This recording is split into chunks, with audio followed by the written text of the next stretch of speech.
Welcome to Of Darkness and Light. This is Daphne Garrido.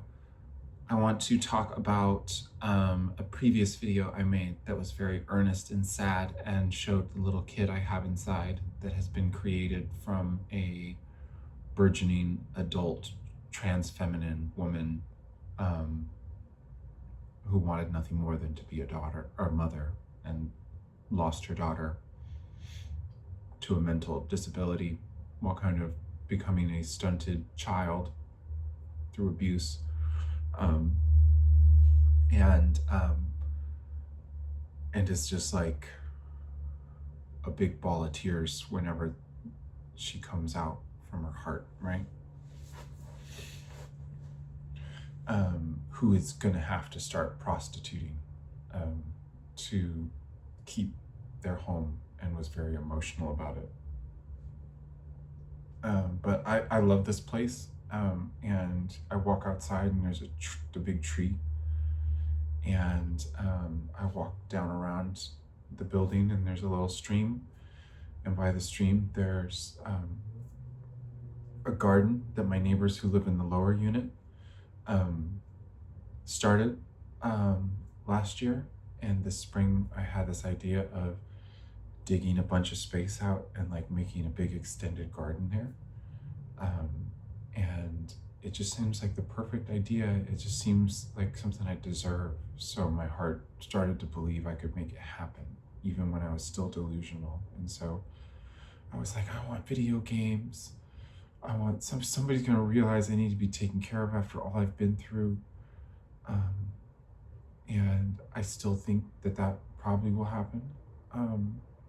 Well, I'm being honest. I created a Tinder profile. I'm gonna be honest through the whole thing, and it's gonna be disgusting because I'm just finding more and more little corners of feeling that I didn't think I could reach that make me cry again, worse and harder. And we're doing it. I'm burning out all my feeling by having to be a prostitute for cisgendered men to keep my home the way society has made me to.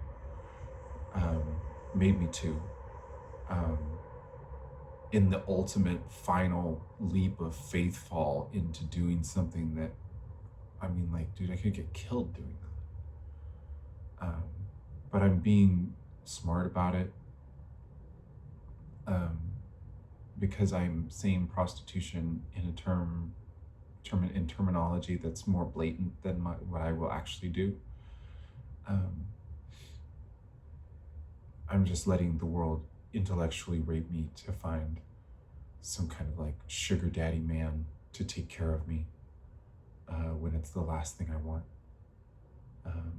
Or at least put that very blatantly out there for a bunch of men to do what they're already doing and come at me in a way that's clear they don't really want that, but they know what I need, and they know what they want. And so that's what I'm saying, is I'm just like, okay, I guess I'm gonna like give out blowjobs for hundreds of dollars, and just use my Vicky Darkblood language. Not Vicky Darkblood, just use my English to never say it, right? Except for on here. But what's the world gonna do, right? Like something. Maybe help me not do that and have time to like heal as a schizophrenic person who's been abused and can't do math and like hasn't had the proper help and like needs some helping hands to move forward. So we're also going to talk about my mythology.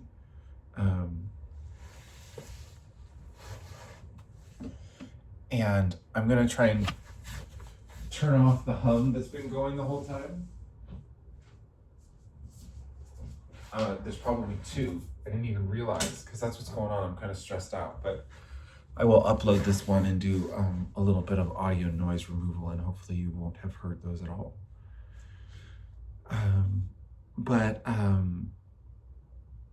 there are things in my mythology which I love to latch onto, and which create great delusion in me when I take too seriously.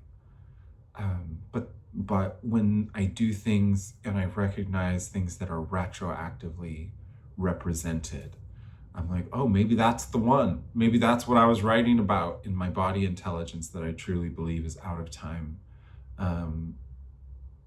in some connection to timelessness.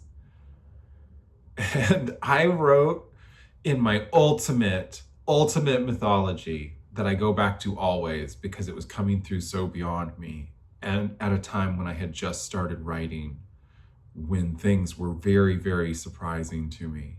It's called The Justiciars, and I reference it all the time to myself and the people who have restraining orders against me. And there are 3 people. So if you are one of those people, I'm going to leave up somebody's name for another day or so, and then take it down because I still haven't heard anything. And so that's still, I just give it a chance to actually be heard by that one person. But then there's another person whose restraining order I actually received today and is officially making themselves liable. And I explained it in email, and I'm being honest about, I don't care. I mean, I'm not blaming these people individually. It's society doing trans-misogynistic genocide. And so I'm going to blame society, all the while through doing the worst thing I could ever do to my heart and soul, and just being honest about it. So I'm gonna not go anywhere. I'm gonna stay right here. But what are y'all gonna make me do to do that? As somebody who has a brain disorder and got really messed up by everybody and doesn't have family that will support them and is being forced into like the literal worst situation in the history of the world in terms of like emotional torture needlessly for a disabled person. I guess except for every other schizophrenic person ever.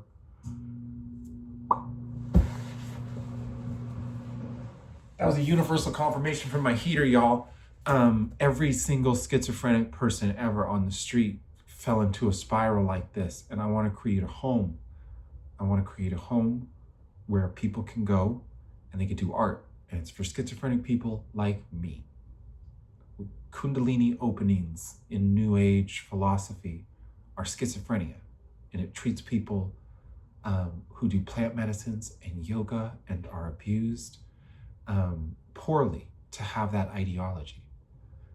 But then they go to the world of Western medicine and they recognize that psychology doesn't have it down. The books that I read a Kundalini compendium from a really pompous dude who actually had a lot of good information just through like mysticisms throughout all of time about Kundalini openings. And he explained it.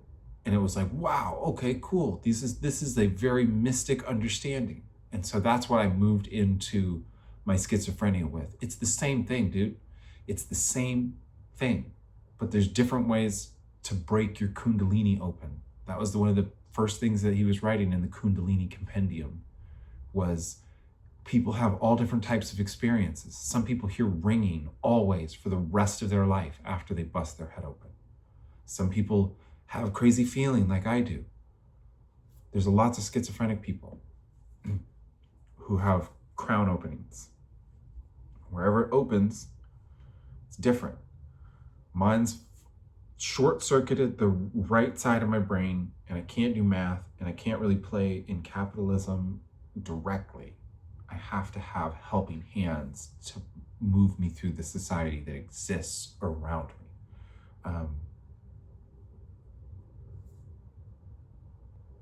I have to have a guardian.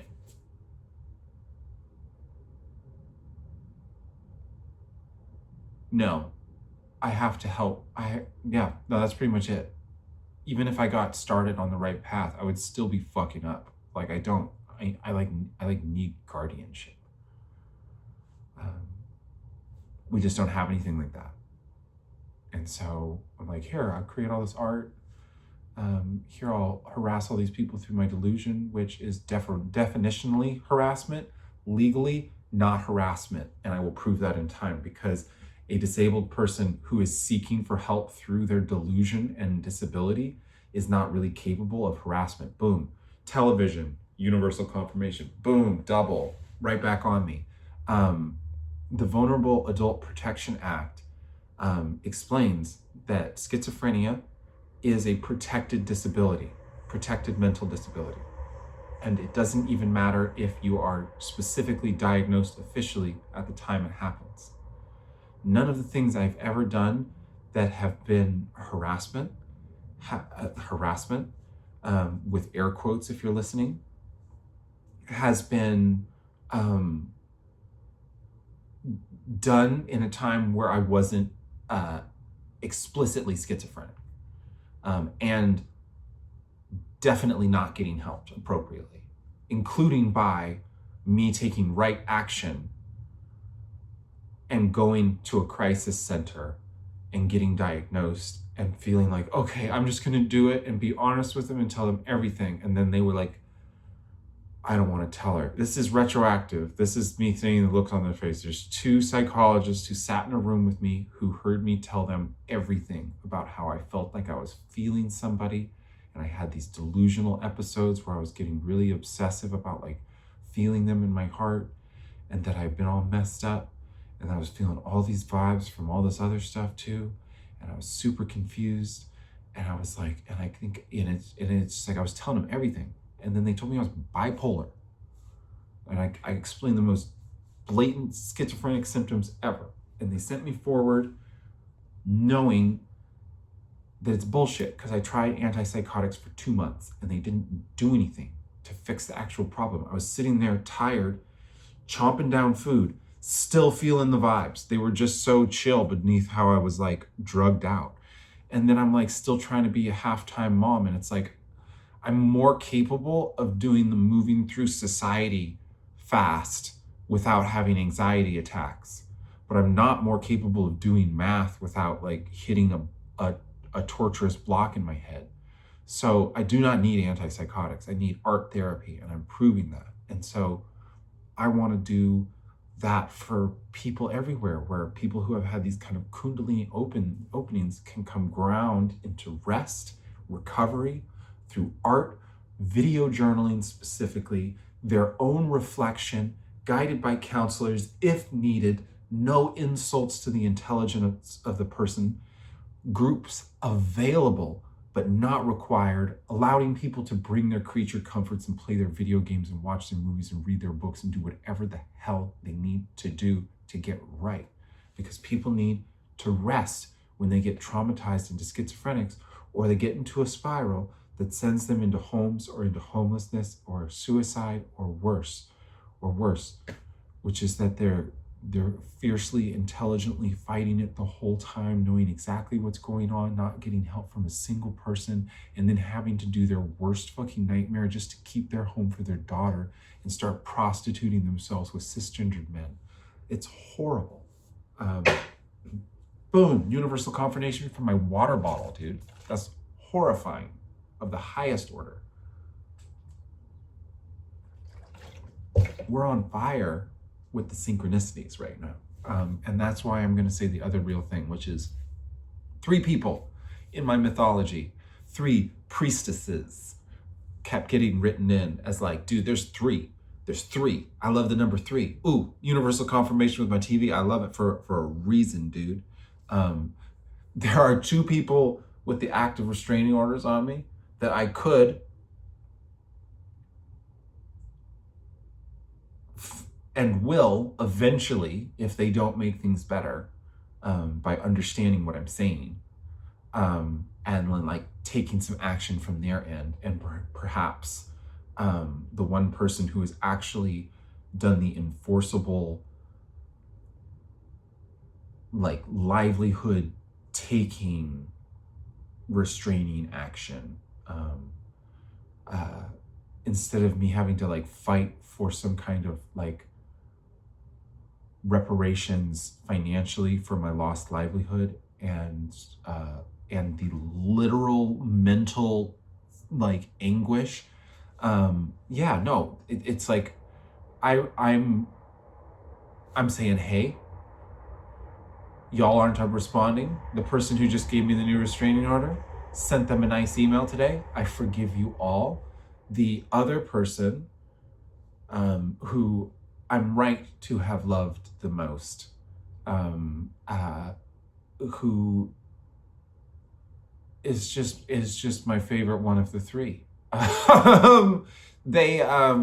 She threatened me and called the police on me once to like just do a police report that was basically completely meaningless. Or sent me a fake police report number. I don't think they did, but I think that was a real police report number. But I don't think it was taken seriously. And I think they've just been trying to scare me away because they think I'm a psychotic obsessive, just like the other two. You all got the same shit. I'm like, are you my Jesus, dude? It's what a schizophrenic person does who needs help. They're like, dude, I need my Jesus. When they're basing their delusions off of their deepest coded myth of belief. It's like I was just raised with the Christian myth, and so it's in me. And so I'm just like, dude, I'm so Mary, who's my fucking Jesus, dude? And it gets crazy. And then I'm like, I'm so in everything I have read in my life that has been meant things to me. I love mythology. It just gets so in me. And I look for metaphor in it to help me solve the situations. And with my schizophrenia, it becomes a delusional thing when it gets too wicked intense, like with the Daphne Apollo situation, and with Pythia in history being a genuine body intelligent, schizophrenic medicine woman, oracle, siren, genie witch on a mountaintop, believing it's Apollo fully, and that being kind of hot, but it's just her body intelligence subconscious, like Black Elk Speaks talks about. That's what I'm saying. It's like I love this mythology also set me free. But when I got too into specifics, or my own mythology, I get too into specifics instead of really pulling it back to the metaphor and the lesson. I'm like, fuck, dude, that's a soulmate. I called all of them soulmates, every one of these three.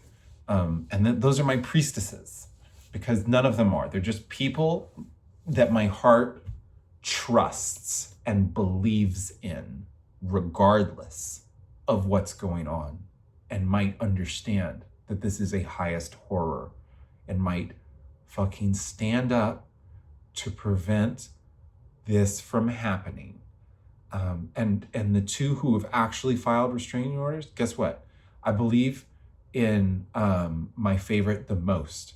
And I believe they will help me take my livelihood back in time. So get your shit together. I know that's kind of a threat, and I've been nice, but I'm being honest. I am forgiving. I don't blame anybody in particular, but three priestesses activate. That's how cruel to the newest one. If you're watching, someone, I don't want to have to. Whatever. It's just like, get over a schizophrenic trans woman embarrassing people. Come on, get over it.